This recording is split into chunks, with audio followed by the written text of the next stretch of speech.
Welcome to A Perfect Touch. I'm Jeanette.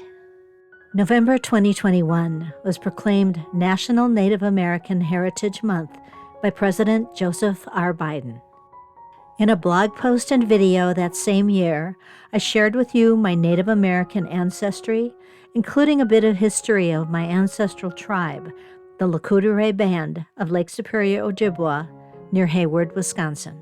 Believing that a wonderful way to exchange cultures is through sharing food, I made strawberry and cherry wild rice tarts served with Ojibwa tea.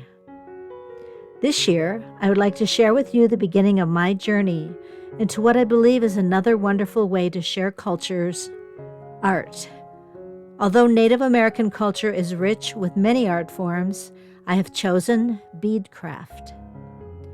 Beadcraft has a long history in Native American culture, and characteristic designs often differentiate the beadwork of one tribe from another. The Ojibwa tribe beadwork is characterized by florals and other items native to the surroundings. Jessica Leigh Gokey is a master beadwork artist. I'll share a link to her website. She is a member of the tribe of my ancestors, the Lakudere Band of Lake Superior, Ojibwa. Jessica says, quote, "It is through my beadwork that I keep Ojibwa traditions alive by incorporating Ojibwa floral patterns.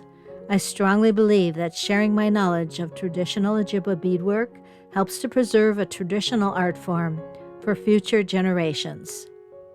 Among numerous awards and recognition, Jessica has recently had her art, A Dance with Florals, which you can see on her website, chosen to be on exhibit in the U.S. Embassy to the Holy See, the Vatican, in Rome, Italy, as part of the Art in Embassies program. I decided to begin my journey into Ojibwa beadwork in an online class taught by Jessica. Sadly, the web hosting company closed before I could complete my study. But Jessica had also published an online book, which I purchased and studied. I also found a book by Pamela Stanley Miller with bead weaving and applique patterns from Native American artifacts found in museum collections throughout the United States.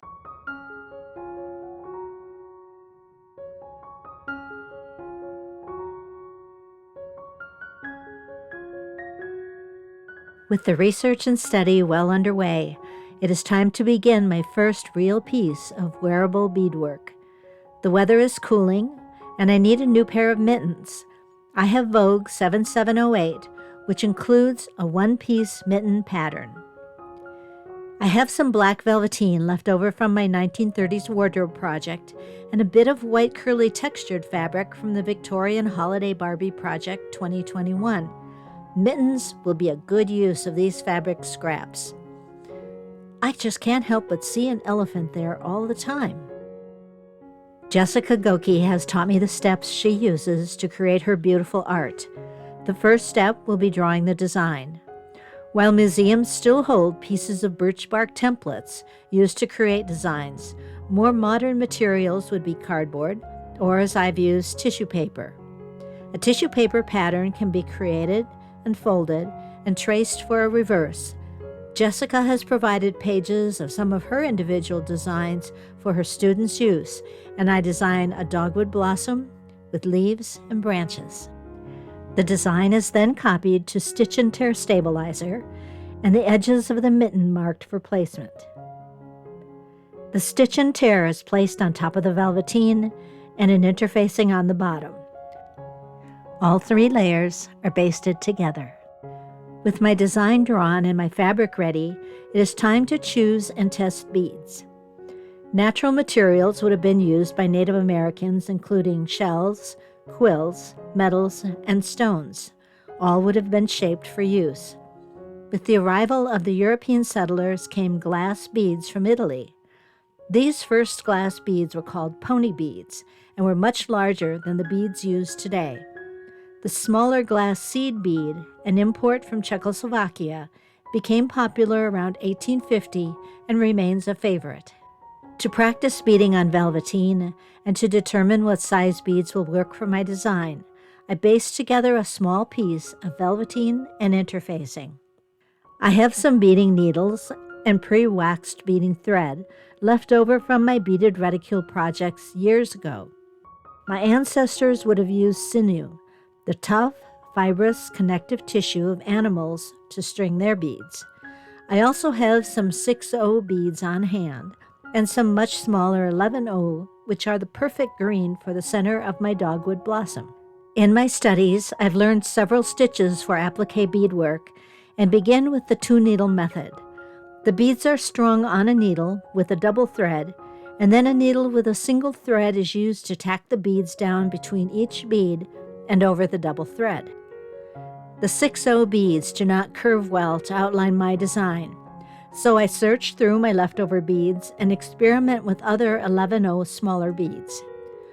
While the 11/0 beads curve nicely, I don't have a beading needle thin enough for them, and I have to find those that have a larger center hole. So it's off to the craft store for thin beading needles, and because there was a 50% off sale, yay, I find the perfect colors in a size 8/0, a bit larger than Jessica recommends, but I think it's a perfect size for my first real project, and I love the way they curve. Now I'm ready to begin. For my first beaded mitten, I used the 2-needle technique with the pre-waxed thread and bead the entire design over the stitch and tear.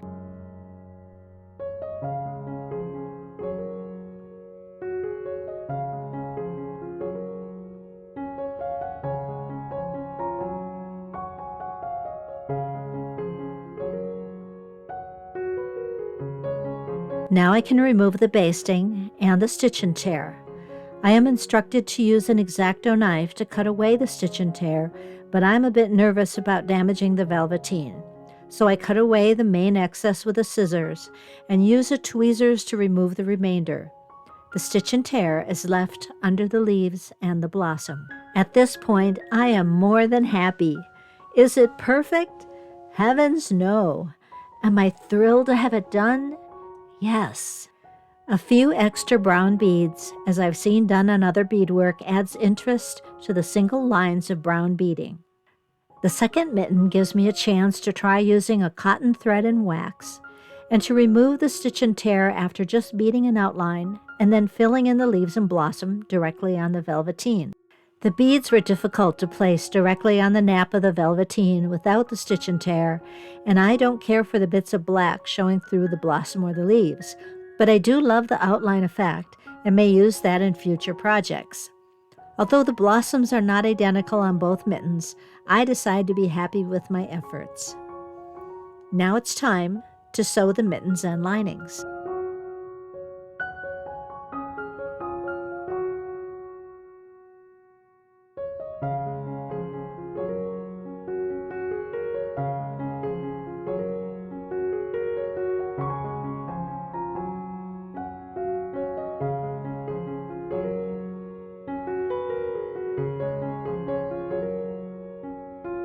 The lining is slipped into the exterior, and the seam allowances turned in at the edge and slip stitched together. The cuff is turned.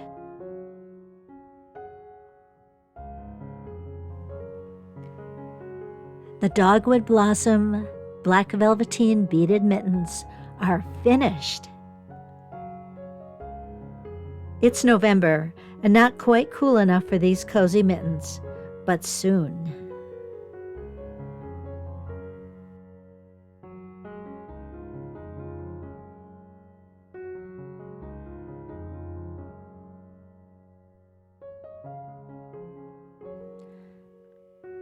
Lying on the dogwood tree, which is now completely bare of blossoms or leaves.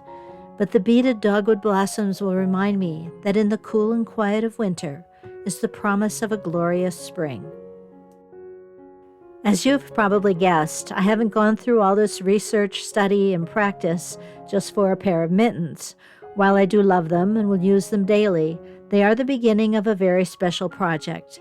My Native American ancestry began with the birth of my ancestor Mary in 1862 to a fur trader and an Ojibwa woman. I have found a pattern based on an 1862 coat from Frank Leslie's magazine, offered by Harriet's Patterns. Link below.